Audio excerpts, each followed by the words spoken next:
Hello, welcome to வாங்க பேசலாம். இன்னைக்கு என்னுடைய கெஸ்ட் யாரும் கிடையாது, நான் மட்டும்தான். ஸோ இன்னைக்கு வந்து எனக்கு பிடிச்ச 2025 வந்த 5 தமிழ் படங்களை பற்றி நான் பேச போகிறேன். ஸோ அதுக்கு முன்னாடி இந்த டாப் 5 இல்லாத மற்ற படங்கள், எனக்கு பிடிச்ச படங்கள்: ஒன்று டியூட், இன்னொன்று டிஎன்ஏ, குபேரா, குடும்பஸ்தன், அப்புறம் வணங்கான். டியூடு ஒரு நல்ல ஒரு என்ன சொல்றது, காமெடியான படமாக இருந்தால் கூட அந்த கான்செப்ட் கொஞ்சம் ஒரு இதாக இருந்தது. But still it's good movie. DNA ஒரு நல்ல ஒரு எமோஷனல் ஸ்டோரி. அது டாப் 5 கிராக் பண்ணல. பட் இப்போ அந்த டாப் 5 படங்களை ஒவ்வொன்றா பார்க்கலாம். ஸோ நம்பர் 5 வந்து பைசன்.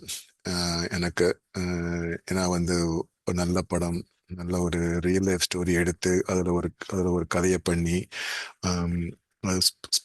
ஸ்போர்ட்ஸ் பேஸ்டாக பண்ணி, அதில் இருக்க காட்சிகள் எல்லாமே நல்லா இருந்தது. கொஞ்சம் வயலண்ட்டாக இருந்தால் கூட கதை ரொம்ப இன்ட்ரெஸ்டிங்காக இருந்தது.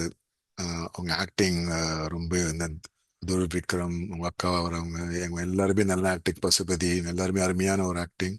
ஸோ அதனால இந்த படம் எனக்கு ரொம்ப ரொம்ப பிடிச்சிருந்தது. நம்பர் 4 வந்து இட்லி கடை. ஆம், இட்லி கடை இப்போ எதிர்பார்த்த மாதிரியே ஒரு நல்ல ஒரு எமோஷனல் ஸ்டோரி. தனுஷோட பர்ஃபார்மன்ஸ், நித்யா மேனனோட பர்ஃபார்மன்ஸ், சத்யராஜ், விஜய், அருண் விஜய், இவங்க எல்லாருமே ரொம்ப நல்லா பண்ணியிருந்தாங்க. ஒரு வெரி வெரி எமோஷனல் ஸ்டோரி. ராஜ்கிரனோட கேரக்டர் அருமையான கேரக்டர். எனக்கு அந்த படத்துல வச்சு எனக்கு பிடிச்ச கேரக்டர் எல்லாரையும் விட அந்த இட்லி சாப்பிட்டு ஒருத்தர் டேஸ்ட் அது இருக்குன்னு ஒருத்தர் தாத்தா ஒருத்தர், அவர் தான் எனக்கு என்னை பொறுத்த வரைக்கும் அந்த படத்துல ஒரு அருமையான கேரக்டர். அவர் அந்த இட்லி சாப்பிட்டு அவர் கொடுக்குற ரியாக்ஷனை நான் ரொம்ப ரசிச்சேன் தேட்டரில். நம்பர் 3 வந்து 3 BHK. அகைன் ஒரு ரொம்ப ஒரு எமோஷனல் ஒரு ஸ்டோரி. எல்லாரும் வீடுவாங்க எவ்வளோ கஷ்டப்படுறாங்க காமிச்சிருந்தாங்க. சித்தார்த்து, தங்கச்சி வர 2 பேரோட அந்த அவங்க ஏஜ் ப்ரோக்ரஷன் ரொம்ப அருமையாக காமிச்சிருந்தாங்க. அது நல்லா இருந்தது. அதே மாதிரி சரத்குமார் சாரும் தேவியானி, அவங்களோட ஆக்டிங் சூப்பராக இருந்தது. அந்த கிளைமேக்ஸும் வந்து மற்ற படங்கள் இல்லாமல் ஒரு ஒரு நல்ல ஒரு டெரிவான ஒரு கிளைமேக்ஸ் இருந்தது. நான் ரொம்ப என்ஜாய் பண்ணேன். நம்பர் 2 வந்து டிராகன். வந்து ஜனவரிலேயே வந்த ஒரு படம். ஸோ ரொம்ப நல்ல படம். ஆம், பிரதீப் ரங்கநாதனோட கேரக்டருக்கு ஏற்ற மாதிரி ஒரு படம்.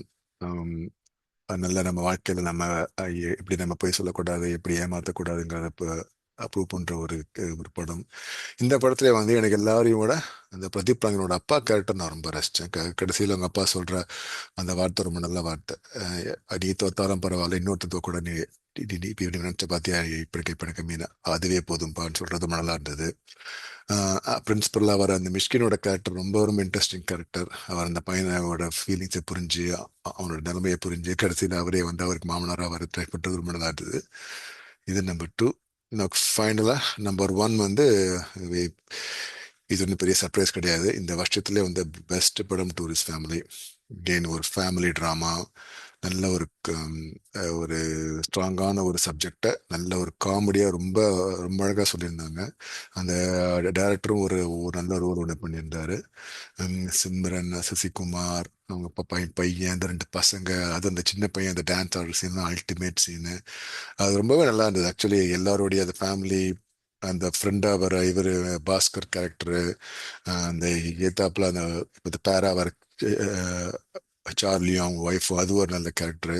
ஸோ எல்லாமே இந்த படத்தில் வந்து ஒரு நிறைவான ஒரு படம். நான் என்ன எதிர்பார்த்து போனனோ அதுக்கேற்ற மாதிரியே இந்த படம் போய் பார்த்துட்டு நான் திரும்பி வரும்போது ரொம்ப திருப்தியாக திரும்பி வந்தேன். ஸோ அதனால இது நம்பர் 1. ஸோ இதுதான் என்னோட இதான் என்னோட டாப் 5 மூவிஸ் இந்த வருஷத்துக்கு: டூரிஸ்ட் ஃபேமிலி, டிராகன், 3 BHK, இட்லி கடை, பைசன். அண்ட் அதை தவிர நான் பார்த்த ரசித்த படங்கள்: டியூடு, டிஎன்ஏ, குபேரா, குடும்பஸ்தன், வணங்கான். ஸோ நெக்ஸ்ட் இயர்லேயே இப்போ நியூ இயர் ஆரம்பிச்ச உடனே ஜனவரியில் ஜனநாயகனும் பராசக்தியும் வருது. So I'm really looking forward to that. Thanks for வாட்சிங்.